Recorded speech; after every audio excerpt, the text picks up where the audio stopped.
Tax Committee will come to order.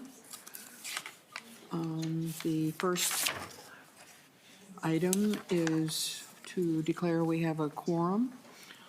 And secondly, the adoption of the minutes from April the 8th. Are there any corrections or additions? Seeing none, the minutes are approved as presented. The only bill on our agenda today is Senate File 3197.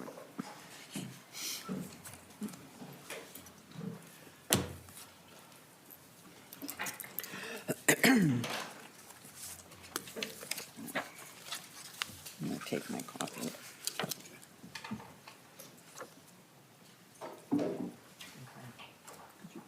Could you put this on there?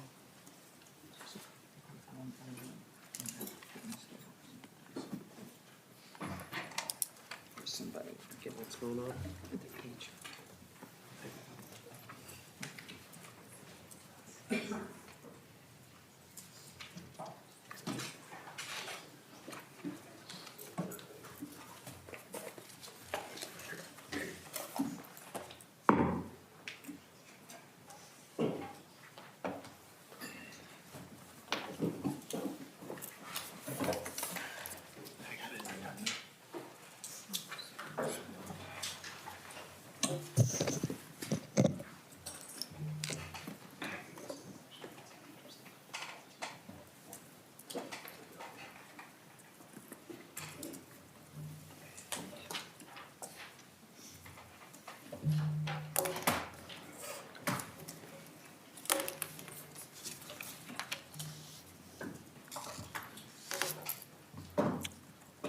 Welcome to your committee, Senate Arrest. Senate File 3197 is in front of us, and there's an author's amendment. Mr. Chairman, I move the A2. Senate Arrest moves the A2 amendment as an author's amendment. All those in favor say aye. Aye. Opposed? A2 is adopted. Senate Arrest to Senate File 3197 as amended. Thank you, Mr. Chairman and members. Senate File 3197 is a proposal to impose an excise tax on the businesses of social media, not businesses that use social media, but businesses whose business Chair Arrest, thank you. Yes. got it, is social media. For many years now, social media platforms and businesses have taken our information, our identifying information, and used it to make millions and millions of dollars. This bill proposes to have them participate, if you will, in that kind of partnership that to date has been lacking. And I'm going to go through the bill and then listen to the testimony. We know that, or we think at least, that Minnesota is the first state to actually undertake this project, this proposal, although there have been, certainly in New York in particular, there has been an approach that is also looking at the way in which social media businesses operate in our country, and then also how businesses that use social media operate in our country. And it's the latter that we're not dealing with in this bill. We could become a model for other states that either need revenue or want to change the way in which revenue streams into their state treasuries. No Minnesotans as individuals or companies individually will be taxed by this. The top tier of this excise tax is at 1 million monthly users, and we hope that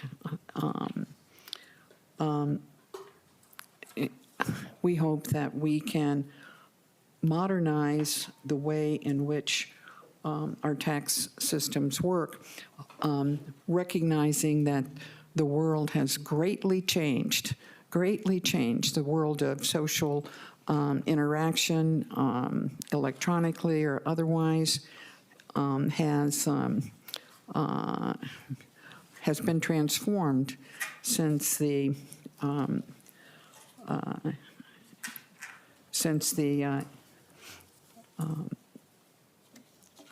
passage of the Internet Tax Freedom Act was passed. And I would point out that this bill is not the only bill that's trying to do that. The governor's proposal on broadening the base and lowering the rate is a step in that direction as well. It is looking at the consumer economy is no longer hard goods. It is services, and the same thing is true in the world of technology and social media, keeping in mind that the ITFA was enacted in 1998. 1998, a very, very different time in terms of internet commerce, and we will hear from those that may say that, well, they may say one of two things. They may say we don't need to raise any taxes. We hear that often enough. That's not a new argument, but that somehow that we have this bill will violate established law, and of course we're going to claim quite the opposite, that we don't have any corollary offline activity that needs to be protected. It just simply isn't there. It's not there. So with that, Mr. Chairman, I turn to Section 1 of the bill, which imposes, just going through it, a tax is imposed on the collection of consumer data by a social media platform business, and subdivision 2 provides for the graduated rate of the tax that is applied, and then in subdivision 3 are definitions.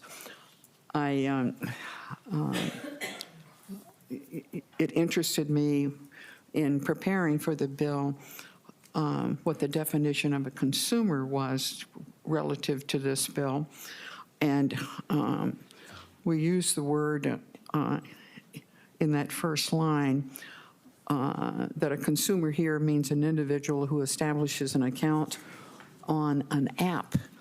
And I asked Ms. Pollack last night, is the word app used anywhere else in Minnesota statutes?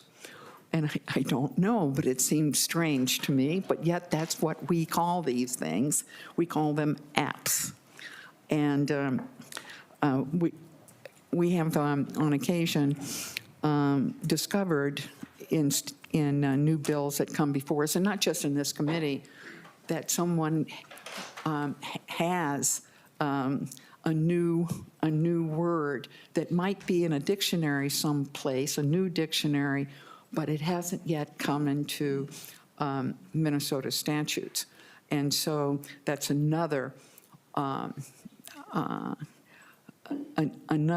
feature of how this bill looks at the world around us differently.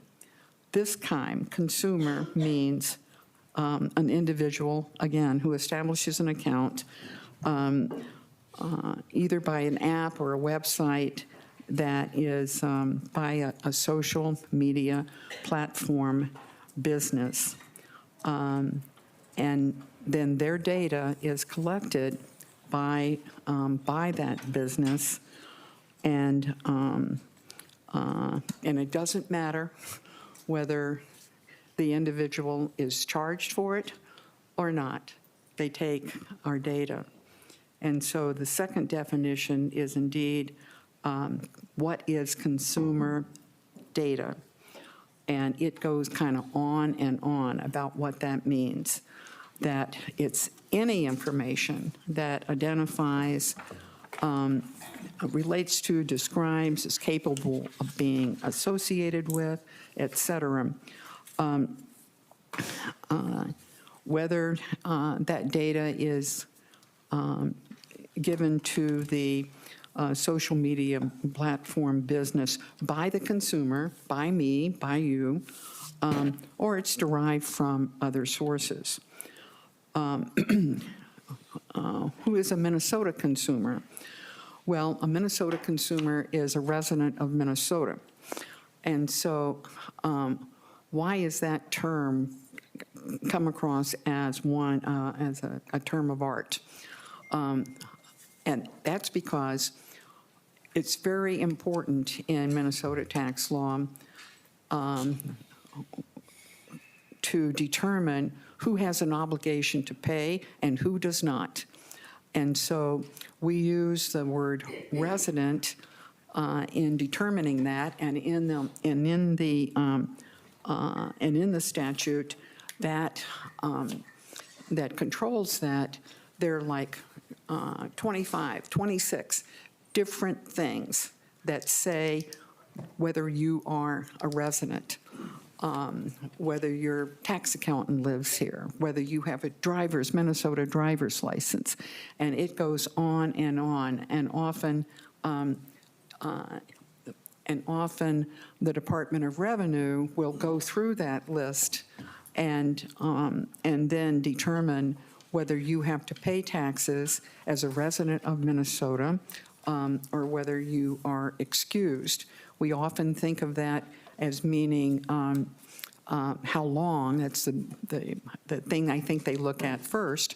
How long are you domiciled in Minnesota during any given year?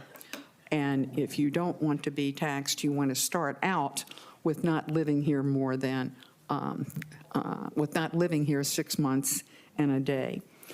And so that is where we look to in this bill, that part of the statute of who is a resident, and Section 290.01 Subdivision 7 is exactly that whole list of attributes that causes you to be identified in that way. The same thing with reference to what is a social media platform. And then we also define that a social media platform business means a for-profit entity that gathers, shares, sells, whatever, that consumer data, which is defined above, in support of that entity's business. And that it collects data on more than 100,000 individuals. If there is a social media platform, a social media business that does not have more than 100,000 consumers in any given month during the calendar year, they're not affected by this.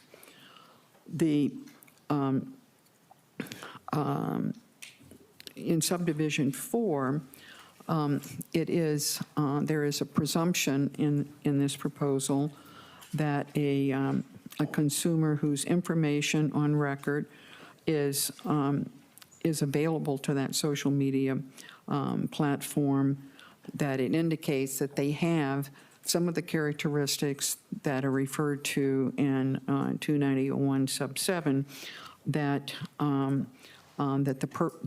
that person is indeed a Minnesota resident, but that consumer is a Minnesota resident, and but the burden of proving that is not on the state. It is on the social media platform business itself.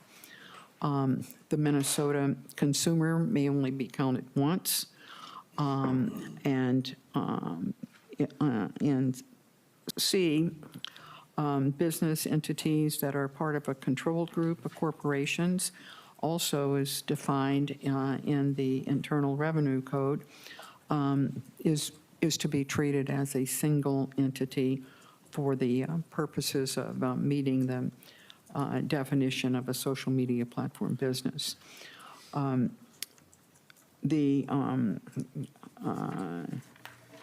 credit may be also in subdivision 9 now, that is, if you have paid tax in another state against, like we have otherwise, you can take that as a credit against the Minnesota tax. However, there are none. There are none. For record keeping, the social media platform business will have to produce records or keep records, and we would certainly assume that they have very, very highly technical, complex systems of keeping records as required by the Commissioner of Revenue. The way this excise tax will be administered is the same form, the same structure as our sales tax system. Those revenues that are, which means that there's a monthly collection by a certain date, et cetera. Just look at the sales tax administration parts of our statutes and just substitute the word excise tax in this instance for sales tax. And so the system to collect this tax is in effect already that is being used. The revenues are not dedicated. They are simply become part of our revenue system, and the revenues are that are imposed are deposited in the general fund. We propose that the bill be effective on any data that is collected after December 31st of the current year. We appreciate the scrutiny, in particular that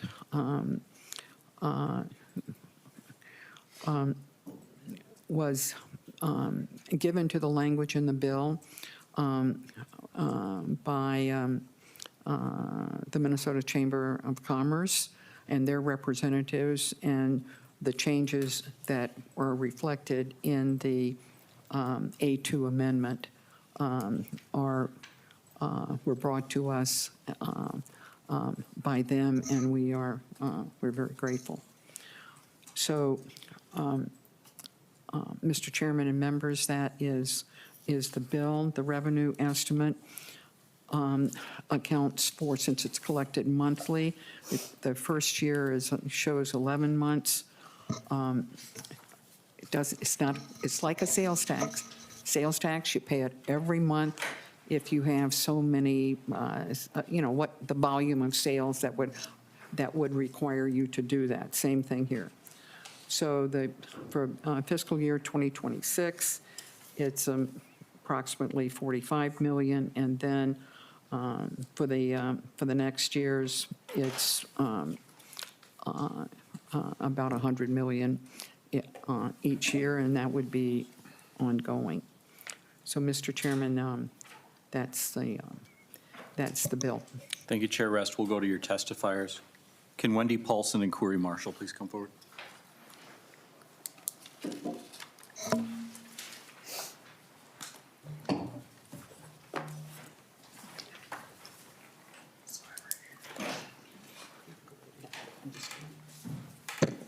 Ms. Paulson, welcome to the committee. Please introduce yourself and then proceed with your testimony. Chair, members of the committee, good morning. Thank you for the opportunity to testify. My name is Wendy Paulson. I'm president of the Minnesota Broadcasters Association. We represent more than 300 local radio and TV stations and their related platforms across Minnesota. As you may know, many local news businesses are struggling. Thus, we are continually innovating to meet the needs of our audience and reach them wherever they are. Broadcasters create local content and make that content available through multiple platforms. As technology evolves, so do we. Minnesota's broadcasters have embraced new and emerging technology to stay connected with their communities. Today, we serve audiences on air and online through websites, streaming, podcasts, apps, and social media, wherever people want to engage. We do this while continuing to deliver trusted, local content free of charge to Minnesotans every day. That's why we're concerned about Senate File 3197.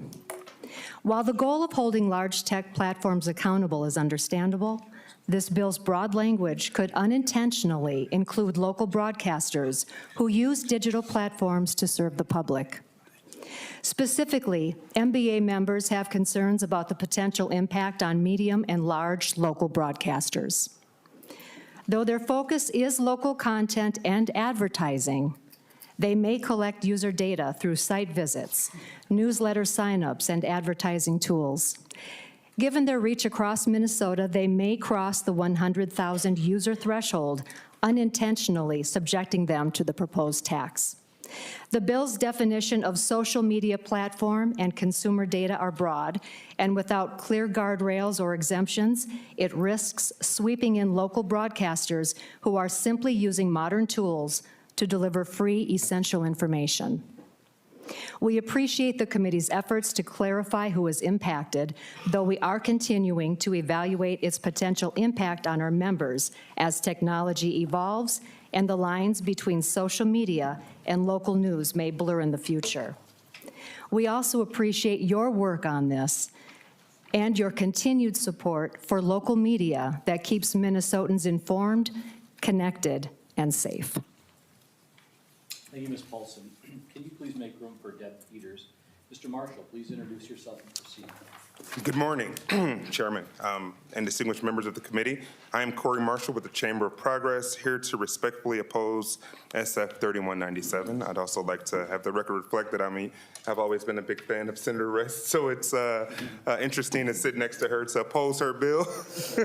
Help me, God. You'll come around. Thank you, ma'am. Chamber of Progress is a tech industry coalition working to shape a future where innovation uplifts everyone and access to technology is universal. While we understand the need to fund important state programs, this bill risks unintended consequences for Minnesota consumers, businesses, and the broader community. First, 3197 penalizes platforms for having a large user base by taxing them based on Minnesota users.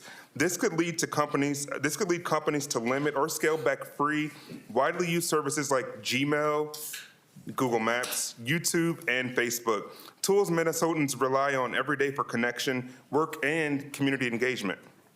Second, although the tax targets large platforms, it's Minnesota's small businesses that will feel it the most.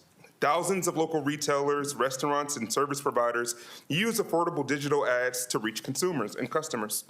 This bill could increase those costs, limiting their ability to grow, compete, especially compared to businesses in targeting in neighboring states. Finally, can we just recognize that this comes at a moment of real economic pressure across the country? With inflation and new federal tariffs raising costs across the board, 3197 risks adding another burden on top of an already fragile economic situation. Even large companies like Target, I know you all know Target, and Best Buy could feel the strain, leading to fewer jobs and higher prices. We urge you to consider alternative approaches that don't jeopardize access to free services or raise costs on Minnesota's businesses and consumers. Thank you for your time, and I respectfully ask you to oppose 3197. Thank you. Thank you, Mr. Marshall. You made it through. Can you please make room for Mr. Eric Bernstein? Ms. Peters, please introduce yourself and proceed. Good morning. My name is Deb Peters. I'm a recovering state senator from South Dakota and a really good friend of my colleague over here. We have worked on a number of issues on the national front together, so this is really difficult for me to come and testify in opposition to her bill. Normally, I would have called you before, but due to the short time frame, I didn't get the opportunity to talk to you. But I am an immediate past president, or excuse me, I'm a past president of the National Conference of State Legislatures and also a past president of the Streamlined Sales Tax Governing Board, along with my colleague here. I'm also a certified public accountant. I have extensive experience in state taxes, and today I'm here on behalf of the Americans for Digital Opportunity, an organization that's powered by the Association of National Advertisers, to express our strong opposition to Senate File 3197. This bill would impose a gross receipts tax on any social media platform with 100,000 monthly users in Minnesota. While the intent may be to target large tech companies that sell data, the reality is that it is the Minnesota's consumers, small businesses, retailers, family farms, and even newspapers that would feel this squeeze. Raising expenses leads to raising prices to cover the expense. It's important to note that these large tech companies that are being targeted in this bill actually don't sell the data. It's against their business model. Advertising is one of the most, and you've already heard all of this, and so I apologize for that, but advertising is one of the most effective and affordable tools that your businesses here in Minnesota have to reach their customers and to stay competitive. Taxing advertising, especially online, raises costs for everyone. That means higher prices at checkout and fewer resources for small businesses to grow, which then drives down your sales tax revenue and lowers your income tax collected. We've seen it over and over, all over, and in this case, it would not be any different. Increasing expenses on a handful of targeted large companies by levying more and new taxes will only trickle down to your smaller local Minnesota businesses that are using these platforms to get their story told and to grow their consumer base. Small businesses will feel the repercussions for sure. The economic impact in Minnesota could be very significant. Not only does this bill implement double taxation for these companies, because these companies that are being targeted in this bill are already paying a corporate income tax here in Minnesota. But I want to point out advertising supports tens of thousands of jobs and billions of economic activity across your state. This bill threatens that economic activity, and it's the last thing that should be done given the lingering impacts of inflation, our high interest rates, and the current administration's tariff policies, which is all bringing increases in cost to doing business every day, and also increasing and furthering the uncertainty to do business in today's economy. In addition to the economic harm, there are serious legal concerns, and I think we're going to hear about that later, but it risks violating the Permanent Internet Tax Freedom Act, and it may also be vulnerable under the Commerce Clause, particularly because you're targeting internet-based activity in a way that could burden interstate commerce. Minnesota has always been a leader in innovation. I've always looked over to my colleague for good ideas. And instead of taxing so I would encourage you, instead of taxing the very tools that help your small businesses thrive and encourage consumers to buy, which then drives up your sales tax revenue, which drives up your corporate income tax revenue, please reject this proposal, which will do the opposite. And thank you, and I'll stand by for questions. Thank you so much, Senator. Can you make room for Philip Sandro, please? Mr. Bernstein, please introduce yourself and proceed. Chair Klein, members of the committee, my name is Eric Bernstein, and I'm the director of We Make Minnesota. We're a coalition of labor and grassroots organizations united in support of public investment for a more just and equitable society. Unlike the previous two testifiers, I can't claim a long history of friendship with Chair Rest, but I'm going to try and move us forward today. Because we are in strong support of SF 3197, which would levy a per capita excise tax on data collected by large social media platforms. I want to start by thanking you, Senator Rest, sincerely for bringing forward this innovative policy idea. In the tax world, there's a phrase, an old tax is a good tax, and that describes sort of a skeptical disposition towards new tax ideas. When, the old ones will do. And I mostly agree with that. We get lots of ideas about, can we tax Amazon this way? Can we tax, that villain over there? But, we've got sales taxes and income taxes, corporate taxes, and I think making those stronger, broader bases usually the best way. But SF 3197 is, in my opinion, an exciting exception to that rule, and I really think it should find support on both sides of the aisle. By taxing social media platforms, SF 3197, and their data collection practices, SF 3197 raises revenue from a powerful and fast-growing industry that often pays little in taxes due to the intangible nature of their business. By expanding the sales tax base to common practices in these industries, SF 3197 will ease the burden on individual Minnesotans and legacy industries whose business is conducted within the confines of the more traditional economy. So just to reiterate that last point, we have a certain budget that we need to meet. We have a tax code. And if we exempt new industries, because they're operating online or they're doing things like data collection and ad sales that aren't taxed, there's an implicit tax on all of the other industries that don't get that tax break, that are paying for all, certain amounts of taxes on a lot of their cost of goods and things like that. So, to the previous points that have been made about the burden that this will increase, well, there is a burden of living in society and funding our needs. And policies like this will spread it out across more industries and growing industries and actually reduce the burden on everyone, which enhances economic efficiency. SF 3197 could also be described as what economists call a Pigouvian tax, which is a tax on something with harmful side effects or negative externalities. Pigouvian taxes are desirable because they discourage harmful behavior, so smoking and alcohol is one example of taxes that we levy because they're social costs. I would say mass data collection indeed has harmful consequences that demand offsetting social expenditures. The attention-maximizing business model of social media platforms has been shown to have deleterious impacts on mental health, interpersonal connections, and other social outcomes. Simply put, no one likes having their data collected, and there's little evidence that these practices benefit consumers. I, for one, would really appreciate it if these social media platforms would stop serving me so many ads for hair loss treatments. But if that's too much to ask, I think it would be more than fair that they at least contribute to society's collective upkeep by paying taxes. In closing, I'd just like to recenter my comments on the budgetary challenges facing our state. The trade-off between funding for K-12 education, healthcare and disability services, and other social priorities is deeply troubling to anyone familiar with the severity of the needs in our schools, nursing homes, and our local governments. Our coalition feels that new revenue is the essential tool to reach a tenable budget agreement, but we also recognize the importance of a fair tax code that promotes economic efficiency. In this context, it's essential that we diversify our tax base to include growing, lightly taxed industries in order to sustainably fund our future. Senator Rest has brought us a very good option, and I hope it will be included in the Senate omnibus this year and passed into law. Thank you. Mr. Bernstein, can you tell me that word again, Pigouvian? Or Pigouvian tax, Pigouvian.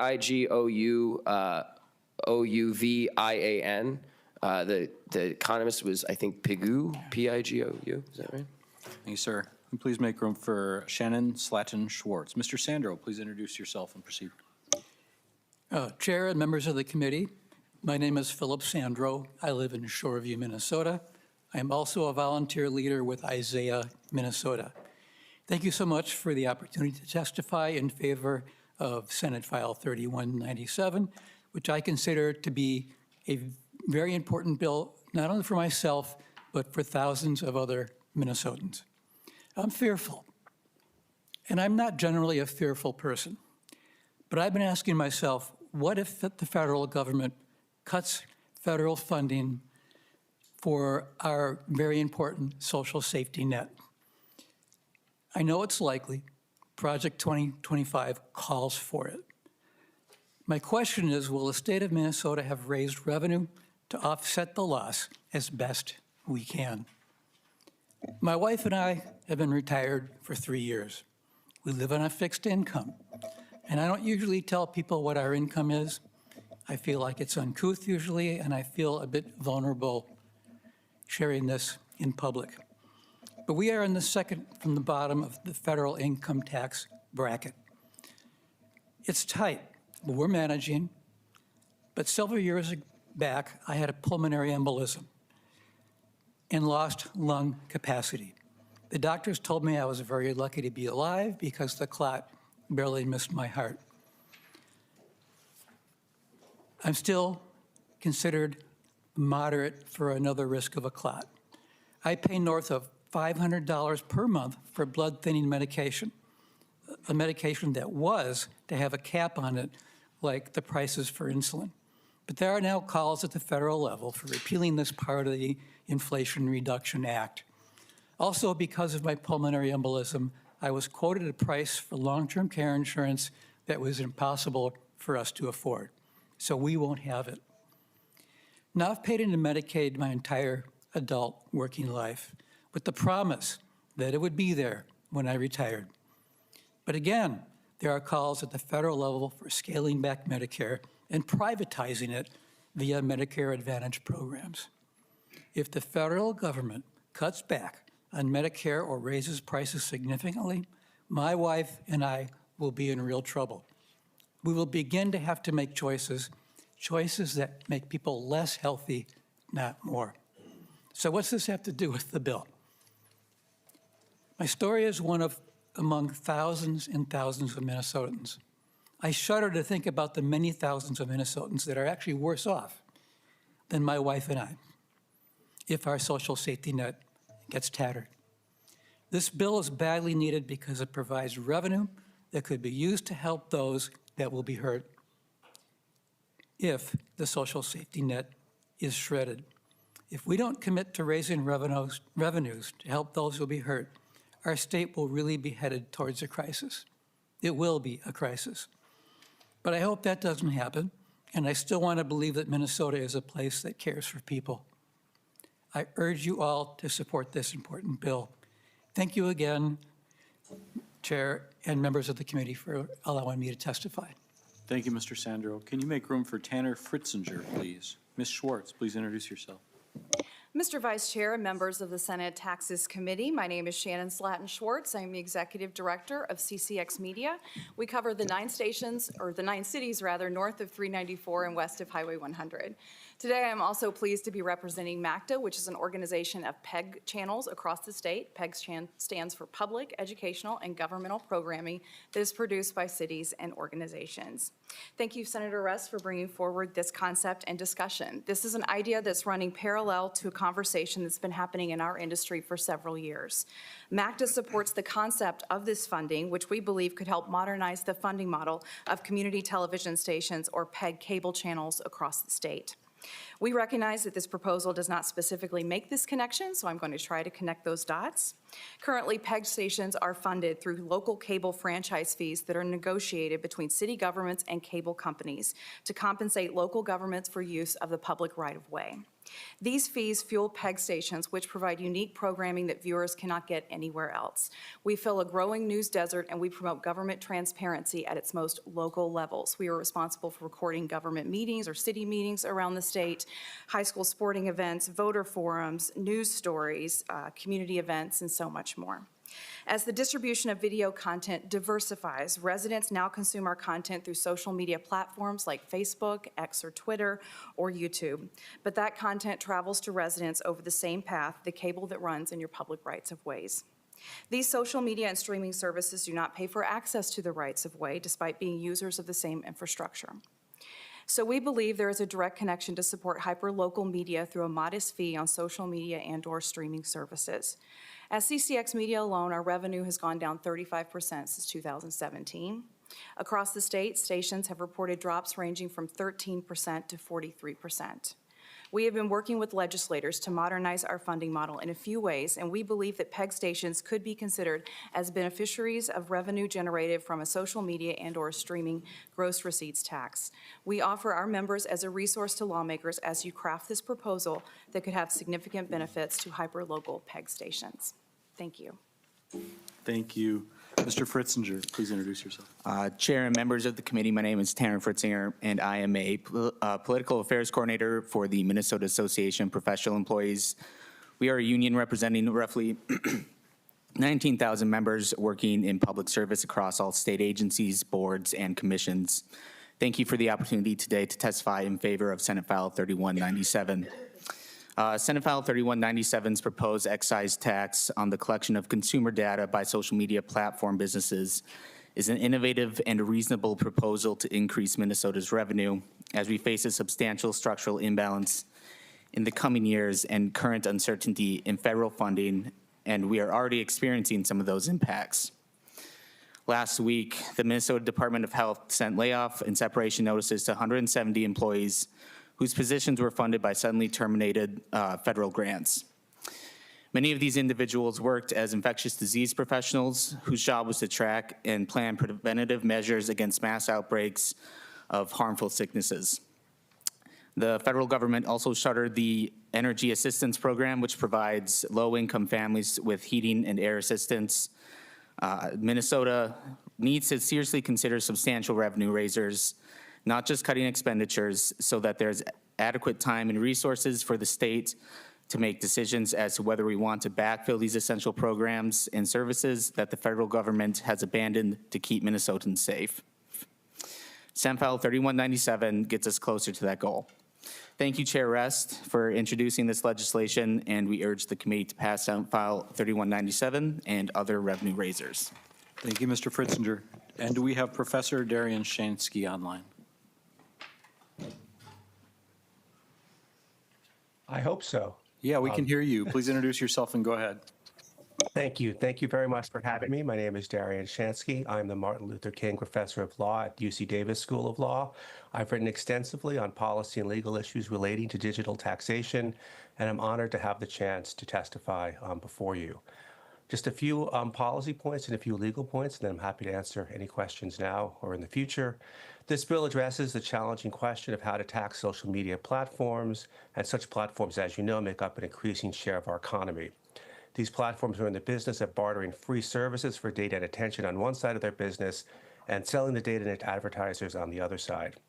This bill proceeds from the very reasonable premise that this extraction of value should be taxed the way extraction of many other valuable natural resources are taxed.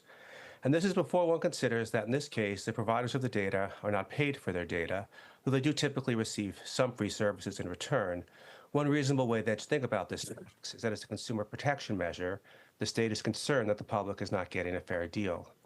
Alternatively, one might view this tax as a kind of moderate sin tax on the theory that this business model causes a number of externalities in terms of, for example, mental health. Another way of thinking about this tax is that it's a backup tax as to a very profitable theory that this business model causes a number of, for example, mental health. Another way of thinking about this tax is that it's a backup tax as to a very profitable industry, other taxes like the corporate income tax. Note that it's common in taxation for taxes to have multiple rationales and for taxes to be based on reasonable approximations, as here. To take another example, the corporate income tax are themselves justified as loosely based on ability to pay and also as backups to the personal income tax. This tax is a graduated structure, which also makes sense and is common. The structure reflects at least two reasonable concerns. First, very small taxpayers have high levels of fixed costs, and so it makes sense to exclude them altogether. Second, the value extracted is related to the value of the network, and thus it makes sense for larger networks to pay more. Once one understands the policy issues, the legal issues become much easier. One likely argument in opposition to a bill like this sounds in the ITFA, the Internet Tax Freedom Act. Yet once one understands that Congress would bar discrimination, one sees this bill doesn't discriminate since it applies to all social platforms. So it does no competitive harm as between social platforms. In general, as to these legal arguments, there will be threats of litigation, there will be likely litigation, but my general advice to legislatures is that federalism concerns weigh in favor of the state revenue power, and it would be inappropriate for legislatures to give up on sound tax policy in the face of novel legal arguments that that will ultimately be defeated. Thank you. Thank you, Professor. That's the end of our testifiers. Are there questions or comments from the committee? Senator Putnam. Thank you, Mr. Chair. And thank you, Senator Rest, for bringing this provocative idea before us and for letting me sign on. A lot of our conversation today has been about our immediate budgetary concerns. But what I find most compelling about this proposal, and I must acknowledge that there are intricacies and details that still we need greater fluency on, but I will say what I find most compelling about this proposal is that it's aware of the world we actually live in. Years and years ago, maybe you had a company that built a widget. They had to pay someone to build that widget, and then they sold that widget to you, and then you had a widget. That's not the world we live in right now. Right now, I think a better analogy for our current economic climate is that we've got folks who are charging us for the air they pollute. They don't actually have to put a great deal of investment into what it is on which they profit. And we end up being taken advantage of in the mix. To me, what's most important about this is not just the revenue it generates, but the conversation about social responsibility that it implies. So thank you very much for bringing this bill before us. I think it's a fantastic idea. Again, acknowledging that the details still might need to be worked out here, there, or anywhere. But this is the kind of bill that is forward-thinking and yet still conscious of the circumstances in which we live, which are not merely economic, they're also cultural and social. And what you're doing is actually engaging in the real economy in which we exist, not the one we think we do. So thank you for bringing this forward. Senator Nelson. Thank you, Mr. Chair. And I appreciate the comments also from my colleague, Senator Putnam, about today's economy. And I appreciate the fact that this bill is looking towards what's tomorrow's economy? Where's the growth? Where's the revenue? So I understand that. I think that's an innovative thing to do. But there's one thing that sticks out in my mind that has kind of led me to further thoughts as well. And that is that there is no other state, we believe at this time, who is choosing to have such a tax on social media platforms, digital platforms. And then I started looking at that, well, why is that? I know we're an innovative state, but that should be kind of a warning sign to us, even in a state like Minnesota. And I appreciated the testifier who did mention the Internet Tax Freedom Act, which I think there is concern, although your testifier did not think there was. But I just want to get on the record that actually the Internet Tax Freedom Act, obviously passed in '98, made permanent in 2016, prohibits state and local governments from imposing taxes on Internet access and from applying multiple or discriminatory taxes on electronic commerce. And the discriminatory piece, I think your last testifier might have addressed, but there's a little bit more that was not said. And that is that under the ITFA, a tax is considered discriminatory. In other words, what is discriminatory? If it applies only to digital commerce and it does not apply to a similar offline activity. And since this tax does only apply to internet-based platforms, then those offline entities that also collect the consumer data, are not subject to the tax. So it does appear that this particular proposal would create a disparate tax burden. And I have to wonder if that's why other states who may have tried this have not enacted this. I think Illinois was one state where its law, probably maybe a tad different than what you have before us today, was struck down. Also, Maryland's digital ads tax is continuing with no final resolution. And so my concern is, at this juncture, particularly when our state is chasing down, in a sense, new revenue because of the 40% increase in spending that the previous legislature enacted, and that $18 billion surplus now has us looking at a $6 billion deficit, it appears to me that our state is not in a position to bank, so to speak, balancing a $6 billion budget based upon a very risky proposal that will almost certainly end up in court, lawsuits after lawsuits, additional state costs, but more importantly, it would not adequately balance the budget, which I know is something that we must do in this committee. So I do remain concerned, but definitely appreciate the look ahead to making sure our tax system looks at tomorrow's commerce, tomorrow's economy. I just don't think this bill is it. Senator Rest, response? Or Senator House-Sheldis also has a comment? I would prefer to listen to the members. Senator House-Sheldis. Well, thank you, Mr. Chair, and thank you, Senator Rest, for bringing this. You know, I think this is a fight worth fighting.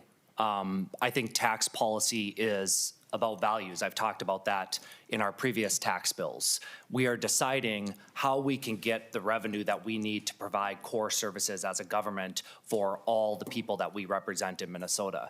And so, you know, when we look at our tax policy, we need to make sure that it's fair, that it's equitable, but we also need to consider the things that are harming us.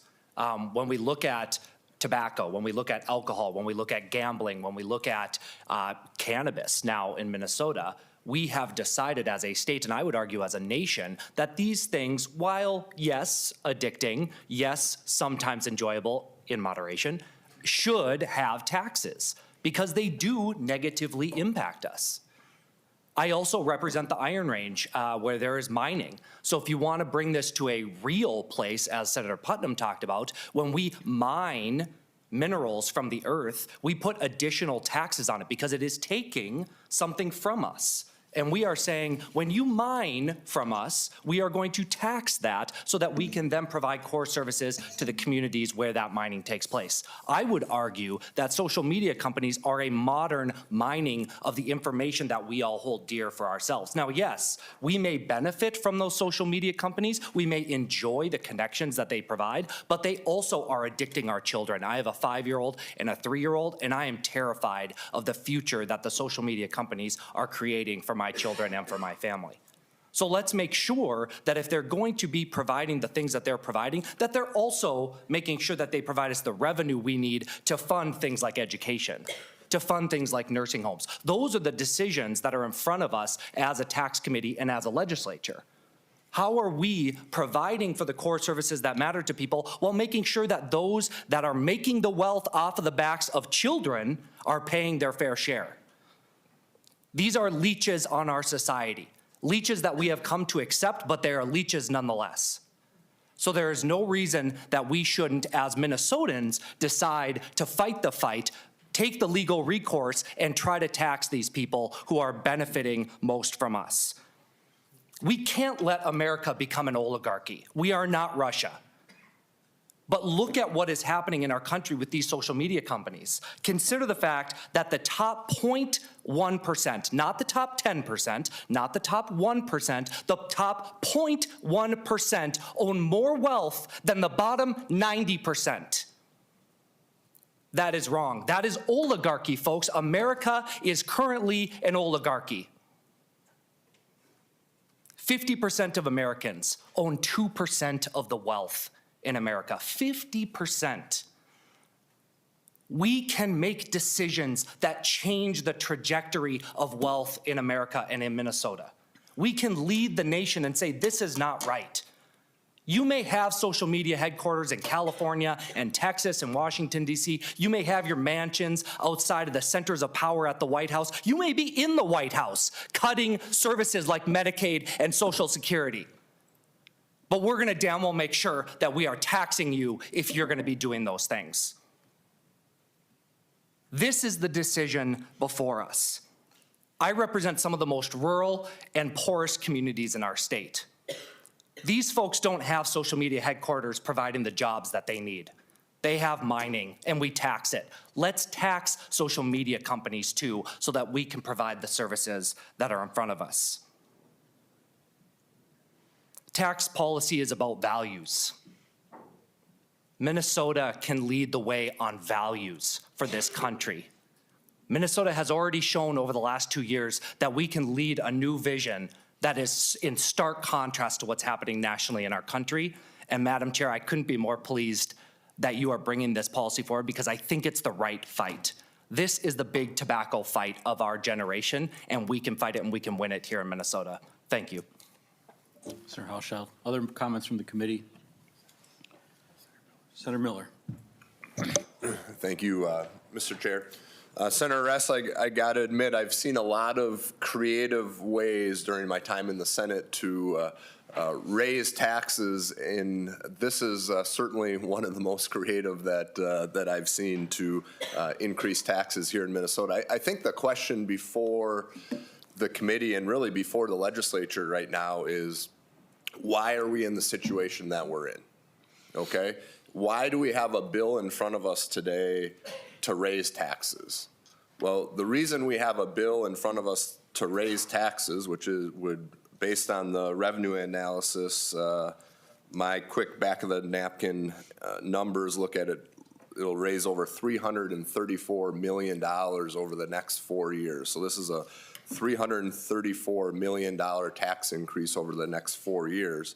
But the reason why we're even having this discussion today is because the state of Minnesota is facing a $6 billion structural deficit. And the reason why the state of Minnesota is facing a $6 billion structural deficit is because of the overspending, the unsustainable spending over the last years. When you spend more than the revenue coming in, it's unsustainable. It's simple math. And that, members, is why we have a tax increase in front of us. And you know what I'm most fearful of? I'm most fearful of the budget deficit actually being worse than what it really is right now. Because what the economic forecast does not take into account is the number of Minnesotans leaving the state. It does not take into account the number of businesses leaving the state or the number of businesses expanding outside the state. So when we get that economic forecast, it does not take into account those numbers. So that's what I'm most fearful of, is that this structural deficit that the state of Minnesota is facing is actually worse than it is because of the unsustainable spending over the last few years. Now, Senator Rest, Mr. Chair and Senator Rest, with that said, I do have some questions about the bill in front of us. On line 1.9, 1.8 and 1.9, it says rate of tax. The tax is imposed on social media businesses based on the number of Minnesota users.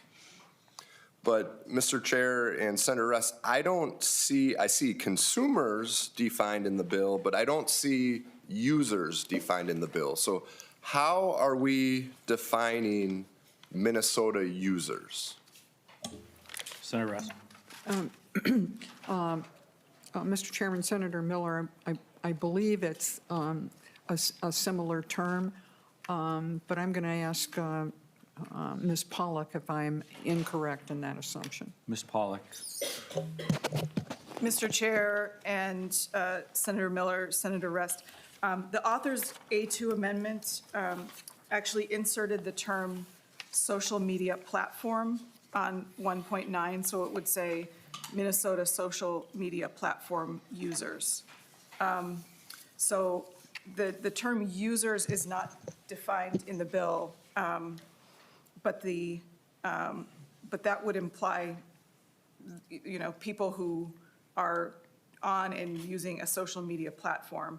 The tax is imposed on the number of Minnesota consumers as defined in the bill, on whom data is collected.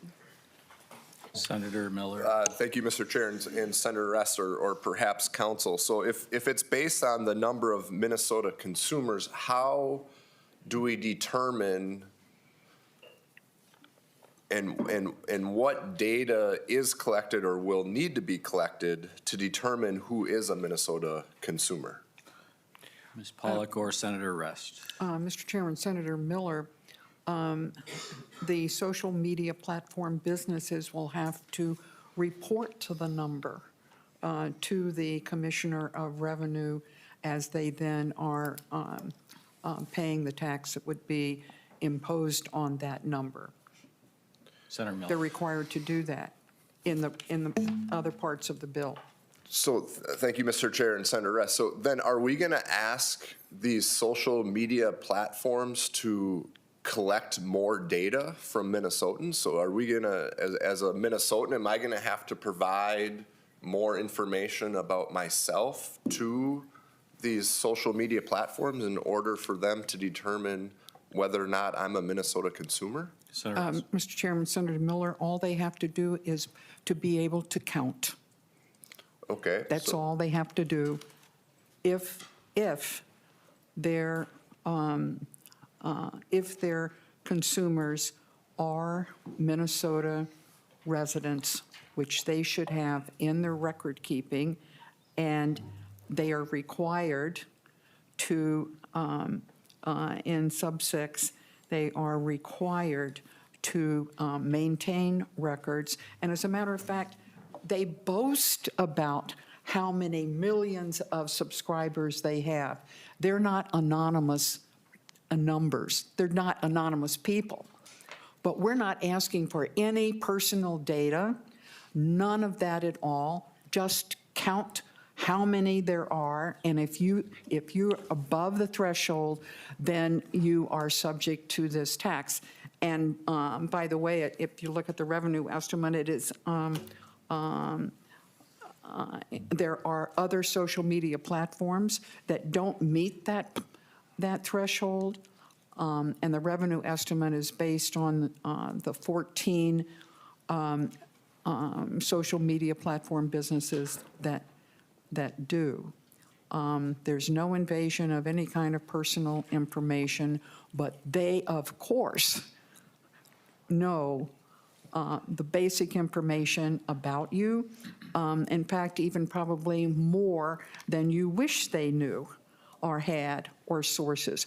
Far more than just your name and your address, although the parts of what defines a Minnesota residence relative to being a consumer is by reference to other parts of Minnesota tax law. And, you know, it's kind of like, are we, Senator Nelson talks about this is the economy of the future.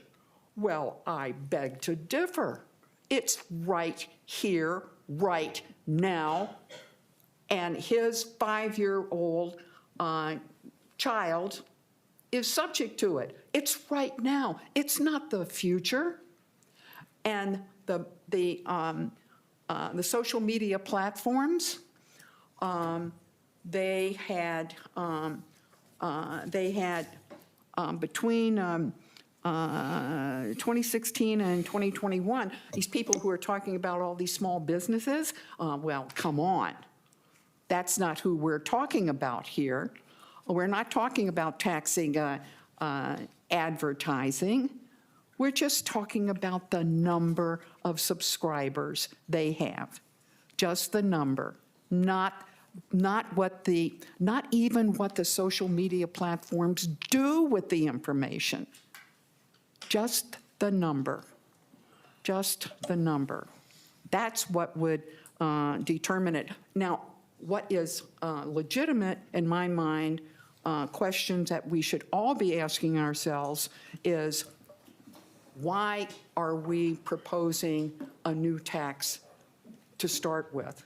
That's a very, very different discussion, a very different discussion. And we all have different opinions about it, and we bring our political and moral philosophies to how we take care of the sick and the poor. And we bring that differently, and we have legitimate arguments and discussions about that. But the notion that we cannot look to the economy that we have right now, and say, there's this vacuum that we are not exploring. What if we did this, and no Minnesotan would pay, not one, and we reduced income taxes by $340 million over the next 4 years? Who would you rather be paying and participating in that? All of you, or social media platforms that, looking at data from the TCJA in 2017, Meta, who some of us are kind of fond of in a way, because they're building a data center in Rosemont, and doing a good job as far as I can tell. But their profits in 5 years quadrupled. And you know what happened to their effective tax rate? It went down. It went down. It didn't go up, it went down. This is the world that we are in right now. And it seems to me that we should, I hesitate to use the word in front of Senator Drazkowski, we should wake up to it. Thank you, Mr. Chair. Well, Senator Ress, I am always open to having a conversation to lower income taxes. And I think we should continue that conversation another day.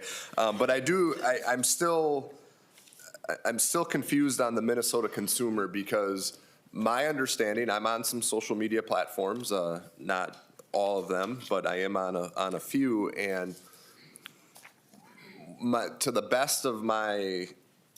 best my memory serves me, when I signed up for a social media platform, I put my name and my email address, but I don't recall putting in my home address or what city or state that I live in. So I'm just a little confused on how we expect these social media platforms to know if we are a Minnesota consumer or a Minnesota resident without giving them more data. And I, for one, don't want to give more data about who I am or where I live. And I agree that in most cases, a lot of these companies, whether it's a social media platform or not, probably know more about us. I'm one of the people that's convinced that if I say, hey, I need a new pair of running shoes, that's going to show up in my social media feed for the rest of the day, all these different types of running shoes. But with that said, I, as a Minnesotan, don't want to provide more data than I have to, and I'm just curious how we're going to figure out if someone's a Minnesota resident or not by simply providing a name and an email address. Senator Ress, before you respond, I just want to point out to Senator Miller that if we try to log on to DraftKings right now and place a sports wager, they will not allow us to do so. So they are aware that we're in Minnesota and that it's illegal here, and we're unable to perform that social media activity. But Senator Rest. Senator Klein, we should try to change that.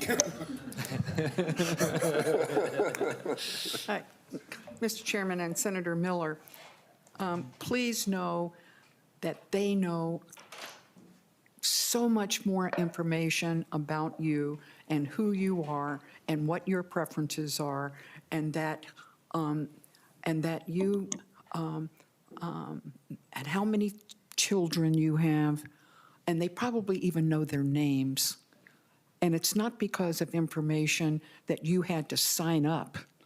It is because of the way in which they mine data that's available to them and in order to conduct their business. This is 2025. It is not 1998 where this new way of doing business, electronic commerce, was in its infancy. It's not the same. That is not the world we live in. Follow up, Senator Miller. Thank you, Mr. Chair. Senator Rest, I'm still concerned on how I by get providing a name and an email address that they can determine if you're a Minnesota resident or not, and say they use an IP address, which could be a very logical way to do it. But then my concern is, well, what about the people visiting Minnesota? We have one of the busiest airports in the world. I think over 30 million visitors annually come through the airport. Same with the Mall of America, over 30 million users or visitors per year. So now if someone's on a social media platform as they go through the airport, or they're visiting the Mall of America, are they, how do we determine whether or not they are, obviously they're not a Minnesota resident if they're not a Minnesota resident, but if they're scrolling through a social media platform while they're here, I don't know how we figure out or determine whether or not that person is a Minnesota resident or not. Senator Ress, another question I have for you is, if there is a company, we'll just say Company A, their primary business is not social media, however, they own a social media platform under their umbrella, so it's a subsidiary of that company. Now, are we taxing them just on the number of users on that social media platform, or is it the number of users across all their platforms, whether it's social media or not? Mr. Chairman, it's the Senator former. We didn't hear the answer, Senator Rest, sorry. I said, he was saying, is it one or the other? And I said, it's the former, So the first one you mentioned. Miller. Thank you, Mr. Chair and Senator Rest. So we're taxing them on just the number of users on their social media platform? That's correct. Senator Rest. Okay. Thank you. I don't have any more questions right now, All Mr. right, Chairman. we've got a Thank you. long list. Senator Weber. Thank you, Mr. Chair. Well, first thing I want to say is no ads for running shoes ever show up on my phone. So,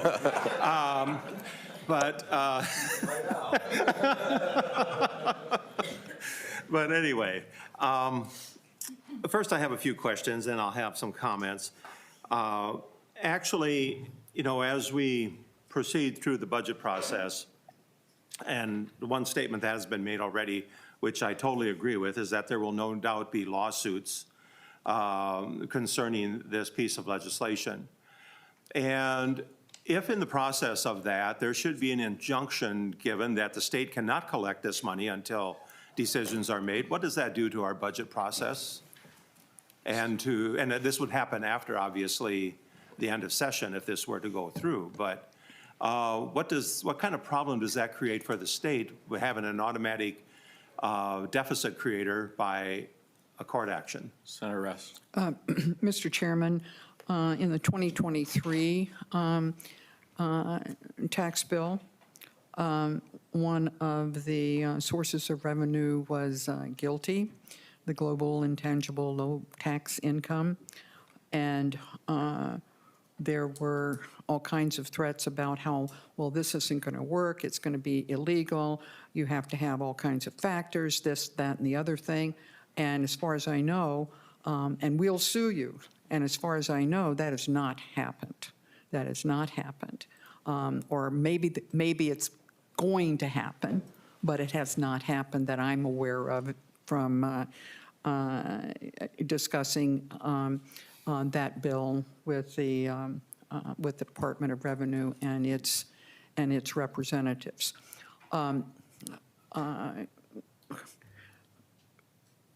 There was a Supreme Court case on taxing remote sales. It was brought by Ms. Peters in the state of South Dakota and Wayfair, and the state won and prevailed, and we have streamlined sales tax, and that 23 states participate in, and it has really brought revenues to those states, those sales tax states, and that case was won by the states. So would there be litigation? Probably. Lawyers are always looking for something to earn money from. But is the basis of this legislation strong? Is it constitutional? Is it fair? Does it not violate the Internet Tax Freedom Act? I believe we have an extremely strong position with regard to that, which is separate from should we be raising taxes. That is a separate argument. What we are looking for here is another, again, recognition of the economy that we live in. And Minnesota should be a leader in that. And I hope we move forward that way. Senator Weber. Thank you, Mr. Chair. You know, at one point in the bill, it talks about consumer data is either directly submitted to the social media platform by the consumer or derived from other sources. So I assume, Mr. Chair and Senator Rest, that requires the social media platform to obtain it from other sources. And exactly what are those sources? Well, they could buy the voter registration list. Senator Weber. That's where they can get information from. They can buy, I pay $30 to buy a list from the city of Crystal of new move-ins because they, people that have moved into the city, and I send them a welcoming letter. There are any number of sources that will be available, some free, or maybe some free, or some at very little cost. Senator Weber. Thank you, Mr. Chair. Well, you know, when you began your presentation, Senator Rest, you mentioned that this could be a model for the country. You know, what is your model maybe is to me an outlier. It makes us an outlier as opposed to a model, which wouldn't be the first time that has happened in this state in its tax policy. I think that, you know, as we go through this, you talk about 1998. However, it should be noted that the 1998 legislation was made permanent in 2016. I know that. After a number of years of development and what have you. And so it isn't quite as outdated as 1998 would seem to make it. Certainly, you know, at this point, the information that is received is the information that the consumer gives the social media platform. and it's not that it's taken from them. Now, as Senator Miller indicated, when you click on something, that information is out there and shows up for a while within your Facebook account or any other account. I am not a technology nerd, so I don't get onto all these different platforms. Was mentioned by one of the testifiers that the burden of funding our needs, but sometimes that burden turns into an additional need. And quite frankly, the tax policy of Minnesota has become a burden for many people within this state. And being a border district, I have, as I have mentioned before, and I will continue to mention, seen people and businesses move across the state line because that burden has gotten too great. We think here with this bill that we're only taxing those big social media companies. However, how do they pay for their services? It's through the advertising. And there are local businesses within our communities that advertise in that manner. And quite frankly, if you don't believe that the cost of their advertising is going to go up as a result of a new tax, I think you're kidding yourself. It is going to be a cost to Minnesotans at the end of the day, a cost that, quite frankly, these small businesses do not need.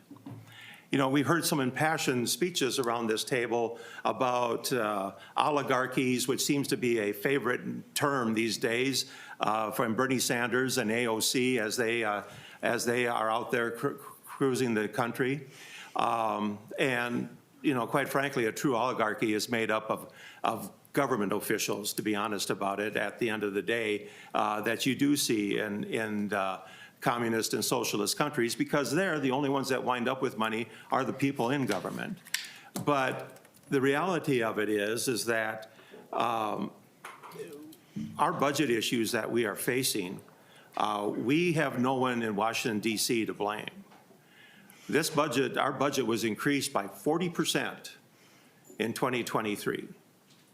And we took an $18 billion surplus, added another $10 billion in taxes and fees, and we blew right through it to a point where now we're looking at a $6 billion deficit. And that is not the current administration's fault in Washington, D.C. It wasn't even the past administration's fault in Washington, D.C. And you don't know how hard it is for me to say that. But the reality of it is, it was the result of careless spending on the part of this state. The only cuts we're seeing to anybody on Medicaid and on our social programs are even being proposed by the governor.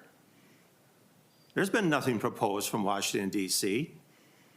Any cuts that are out there right now, any reductions of income they talk about, have to deal with connections to federal policy that, quite frankly, yes, they have changed from the previous administration. But I really become very frustrated as members of this legislature try to shift the blame from themselves onto what's happening in Washington, D.C. And so, yeah, you're proposing a new tax, and it might indeed be innovative, but it is a new tax, just as the governor's sales tax proposal is an increase in tax. And you know very well how I feel about those type of things, Senator Rest. And so with that being said, you know, if this does wind up in the omnibus bill, at least you've given me another reason to vote no. I didn't think I needed to do that. Actually, Senator Weber, we will continue to use your expertise and good counseling. You know that. But I do appreciate the discussion. You know, you don't have these kinds of discussions in other committees. We just don't have them, or very, very rarely. But I continue to appreciate the individual contributions that each of you make.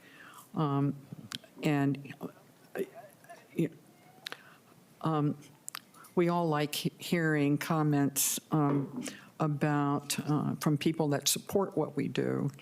But in my mind, the people I learn from are people who oppose positions that I'm taking. So I do appreciate that very much, Senator Nelson, Senator Miller, Senator Weber, and I'm sure Senator Drazkowski. Senator Hauschild. Thank you, Mr. Chair. So I'd be remiss not to point out that the oligarch is literally in the White House, cutting government services, to Senator Weber's point. But the reason that I wanted to interject, it was more just on a logistics question. The question about the lawsuits in Maryland, it's my understanding, and maybe I would ask counsel if they're aware, it's my understanding that that is in lawsuits right now, but the tax is still being collected. So I'm just wondering, do we know, counsel, Nora, if that's the case? Ms. Pollack. Mr. Chair and Senator Hauschild, yes, it's my understanding that there's several plaintiffs in that case who have been paying the tax and are seeking a refund pending the outcome of the litigation. Thank you, Ms. Pollack. Senator Dibble.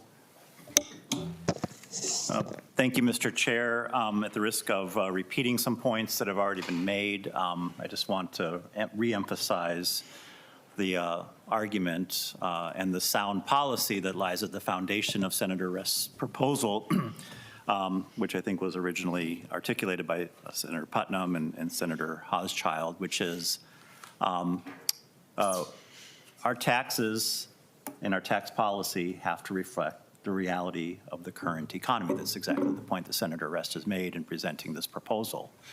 To Senator Miller's point that he's seen a lot of creative ways to raise funds. I've seen a lot of creative ways in my time at the legislature for folks at the upper end of the income scale in the corporate sector to get out of paying taxes and get out of paying their fair share through all kinds of mechanisms, not the least of which is the fact that they don't construe a lot of their wealth as income. They construe it as investment earnings, and so they pay a whole lot less, up to the point of nothing in taxes. Yet they enjoy all of the benefits of everyone else's effort in the form of roads and education and public safety and public health and clean air, et cetera.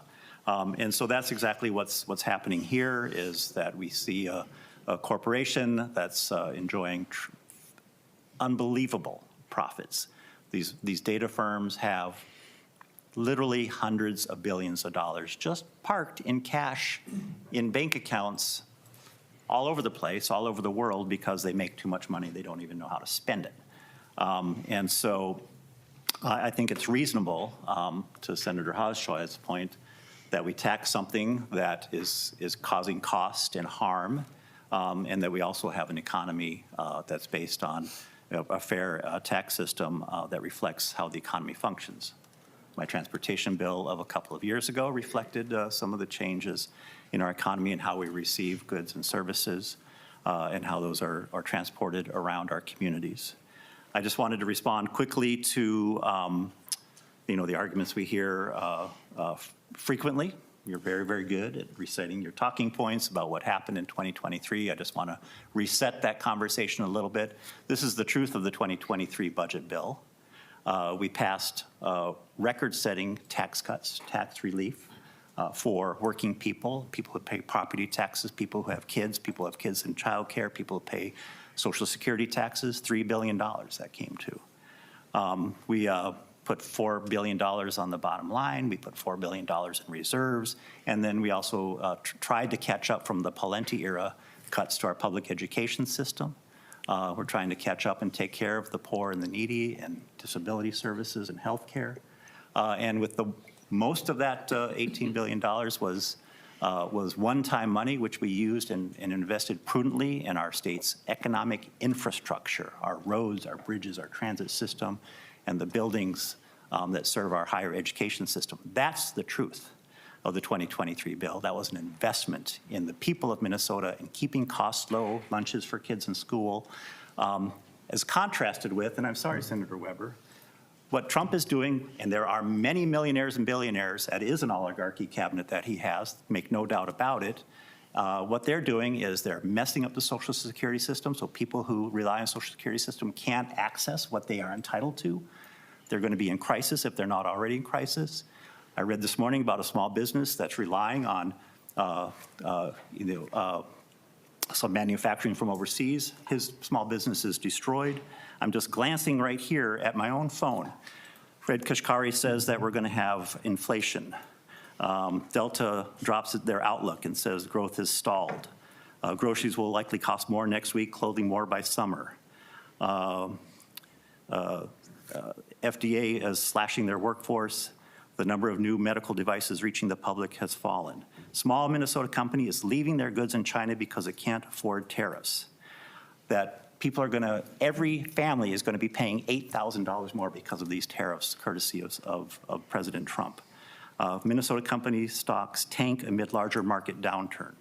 I mean, on and on it goes. We have a president whose millionaires and billionaires are destroying our economy. So don't come back here next year and say this good idea had anything to do with our economy and the way people are struggling. We turned in a good budget that helped Minnesotans in 2023. This is a good idea that will also help reflect the reality of our economy.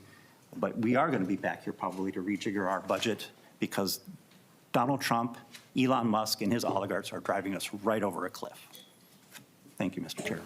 Senator Oskowski. Thank you, Mr. Chair. Yeah, I don't think the tax committee should be a place where we proclaim to know what's going on in the economy, and we're all economists, but apparently that's what we're hearing today. By the way, I did hear that they discovered that 1.2 million non-citizens were handed Social Security cards and then signed up for benefits. So it's not, the Social Security argument is weak and not accurate that is being portrayed here today. So, Madam Chair, thank you for the bill. Obviously, a bunch of us are opposed to it. Well, first of all, I'll talk about my questions on the bill, and then I'll do my I'll do my speculating or my recall of what happened the last 2 years and the bigger picture of why are we doing this. But as we look at the bill, Madam Chair, I think human ingenuity will outmaneuver government to the extent that it can, when it can. And we've seen that with all the businesses that have gone to other countries because we've taxed the gajibers out of them here in the U.S. And they flew out of here. And we're seeing businesses fleeing Minnesota now for the same reason. And we can't deny that tax policy has an effect on that. And I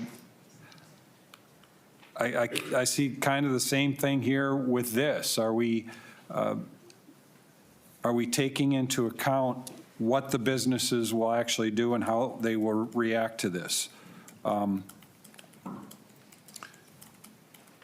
The transparency of this tax compared to an income tax is much lower, or a sales tax, where people actually know they're paying it, when they're paying it. And I understand when you want to raise taxes, you may want to do it in a way that people don't know what they're doing. You don't have the blame coming back at you, but it's less transparent. We're throwing mud and splashing mud onto the windshield of transparency with this. And instead of having a tax that's transparent to people and they know they're paying it, this is going to be sent, the companies are going to send this tax down to the consumer level, just like corporations and other businesses and businesses taxes send those taxes down to the consumer. Same thing's going to happen here. It's going to be no different.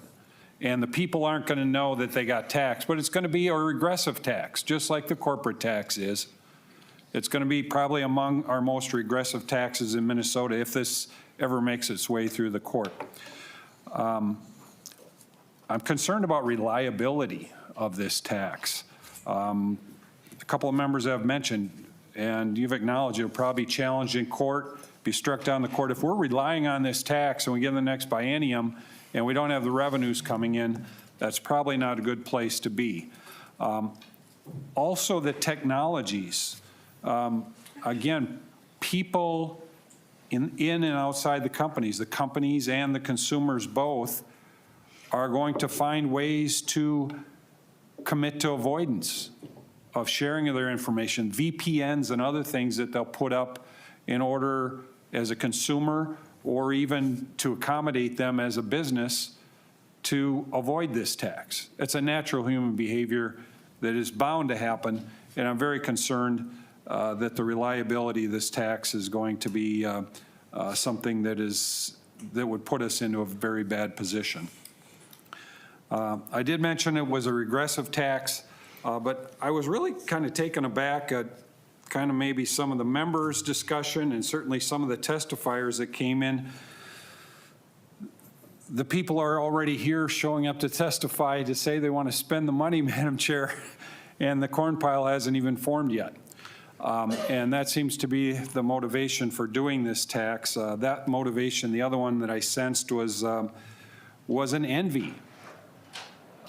There's big piles of money up there and we got to go get them. That's what I heard from some members. Those are bad people because they have our social media. And Senator Hochul, I share some of the things with social media with you, but the good book says envy's a sin, and I don't think that's a motivation that we should have as a state for considering this as a tax. Not one out of envy. We should have one that makes sense, that's predictable, that's reliable, that's honest, that's transparent, that's not going to change over time, that's not going to be affected and not going to encourage businesses to flee our state and further degrade the economy in our great state. But just sharing with what some of my colleagues have said, Madam Chair, and other members that have spoken, this is not just trying to find a new, better way to tax things. If indeed this is the right tax to do because of this is where we are today, then where is the corresponding part of the proposal that reduces taxes somewhere else? It isn't. It's not there. This is just the effort by the majority in this body to raise taxes in the face of the fact that we've spent $19 billion. And I brought proposals, and I can't get them heard, to reduce and get rid of some of the stuff we did in the last 2 years. All we got to do is undo a third of what was done in the last 2 years and have the political will to do it.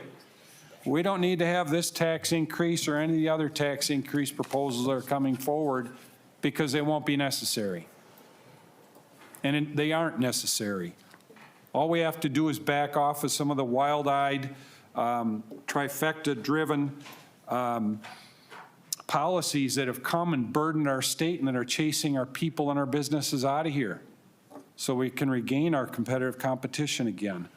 So anyway, those are my thoughts, Madam Chair. It is a novel idea, I'll grant you that. I think it's a bad idea. I think it would be a weak tax. I think it would be a regressive tax, probably one you would probably not like in another 5 or 10 years. Thank you, Mr. Chair. We have Senator Putnam, Senator Nelson, and then I have some comments. Senator Putnam.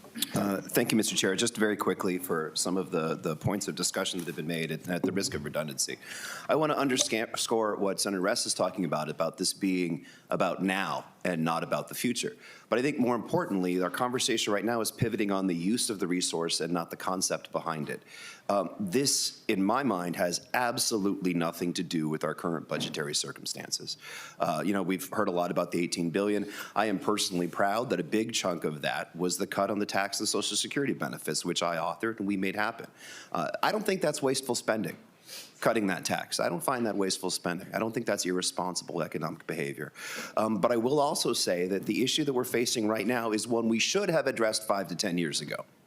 This is not about a future economy. It's a bill that we should have dealt with 5 years ago. For at least that long, you made more money owning an algorithm than you did owning a factory. And we have not accommodated or adjusted to the world in which we actually live right now. It used to be that your labor got exploited by your employer. That's not the case any longer. It's not when you check in and you check out. It's every day your behavior is being exploited. Your personhood is being the source of profit, no longer simply your labor, to the extent that we have 5-year-olds and children who are objects of profit of some of these companies. So I want to say one more time that this is not about the future. This is not about our current budgetary crisis. It's about reality and the real economic, historical, and cultural circumstances in which we live right now. And I wish we would have done this 5 years ago. Senator Nelson. Oh, thank you, Mr. Chair. I would be remiss if I didn't mention, and it's been a good wide-ranging discussion here today, one of the great things about the Tax Committee, but I must mention 2 truths and one technical issue that I think must briefly be stated here. The first truth is something I think we all know when it comes to social media and what we see, do, and put online. And it's just basic. If you are not buying the product, you are the product. And I think many of us probably keep that in mind when we choose to fill out some survey or some random this or that or get a coupon here. So yeah, it is true. If you don't buy the product, you become the product. I think that's a personal thing we need to realize. We are in control of what we choose to put out there. But also, there's also a truth, too, I think, regarding some of the comments around the table today as well. It is a truth that in Minnesota, 50% of our income taxes are paid by 5% of Minnesotans. So I do think that is an important fact, as some of the discussion was, making sure the rich pay their fair share. Well, in Minnesota, they're paying 50% of all the taxes, income taxes in our state. But the technicality to the bill specifically that I don't know if it's been adequately addressed has to do with the tracking by an IP address. I just don't think that is going to work, Senator Rest. And think what I'm worried about might happen is it really would require those unique user tracking cookies to get this information to the DOR. Now, I am concerned about that, very concerned about social media companies turning over personal user tracking cookies being used to enforce this policy or participate in fulfilling this, I think it's a misguided policy, but I think that's something to consider. And then I think it might have been alluded to, but just in even more concrete terms, should this happen, there might be, this malicious compliance situation where social media companies, social media platforms choose to block Minnesota users, and then that will drive even more to VPNs, virtual private networks, which many people are already using, which would be immune from this particular proposal. So I just think there's some negative things that have to be addressed here that could be negative consequences beyond our differences in policy regarding taxes here. Thank you. Thank you, Senator Nelson. And I'll just say, Senator Rest, thank you so much for the bill. Thank you for letting me be a co-author. There are several things to commend this bill. I'll walk through them quickly. The first thing I want to address, though, is the first testifier who raised a concern about local radio being sort of swept into this inadvertently.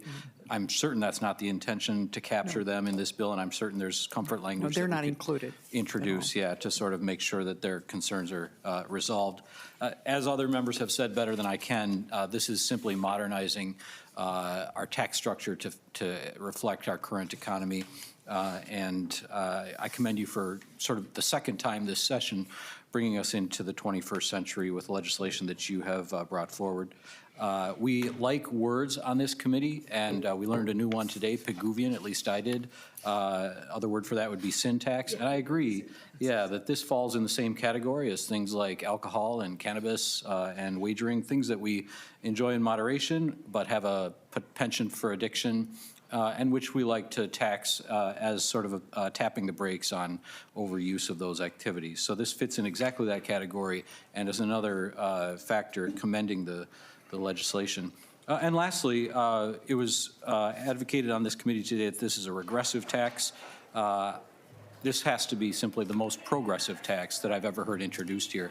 We are taxing the 14 most significant social media companies that represent themselves here in Minnesota, billionaires all. And if you asked any working Minnesotan if this is a fair reflection of their contribution to our tax assets, I'm certain they would agree that they should pay their fair share and maybe a little more. So those are the three things I say that commend this bill, and I'm grateful for its introduction. And with that, Senator, I'll give you the final comments. Thank you, Mr. Chairman, and thank you, members, for, again, this very rigorous and vigorous discussion. And it's going to continue as we move toward putting together our omnibus tax bill. I don't have any additional arguments or final statements, quite frankly, Mr. Chairman, to make. And as far as I'm concerned, we can conclude the discussion. Senator Oskowski, did you have one more question, or is that after the bill?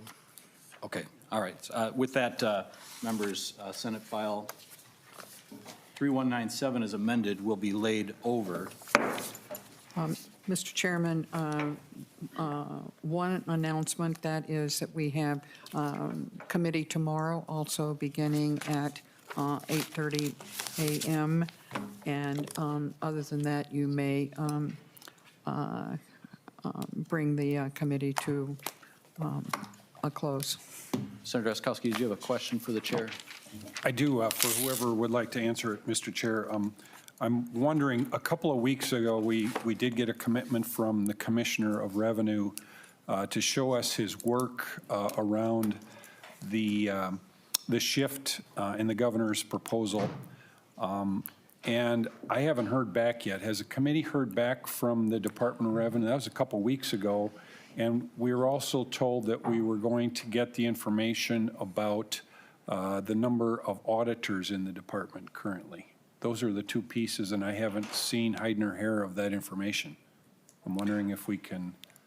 Chair. Mr. Chairman and Senator Drazkowski, I haven't gotten the answer to that first question that you brought up.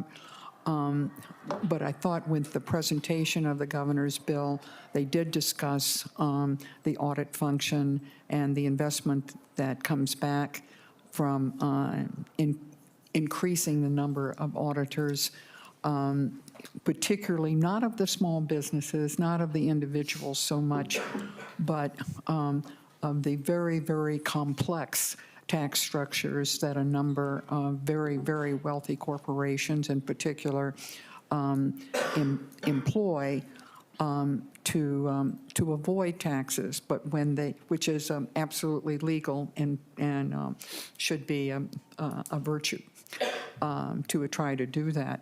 But so I think they've made that argument. It's a very common one that's made, that if you can hold people accountable through the audit function, that it pays off in terms of taxes that indeed are owed, by complex organizations. The first, though, I have not heard back yet either. So, Mr. Chair and Madam Chair, the question really for the department around that was number of auditors. How many do you have now? And maybe Ms. Bears could. Oh, I'm sorry. Excuse me, Mr. Chairman, I didn't realize. I was only referring to the new, the proposal within the governor's tax bill. I wonder if Ms. Bears has an update for us. I will ask again. And I do have, well, I didn't ask, you asked, but we didn't get that information, and we should. And I will now support vigorously that it be provided to us either by Ms. Bears or by the commissioner. Thank you, Mr. Chair. Committee is adjourned.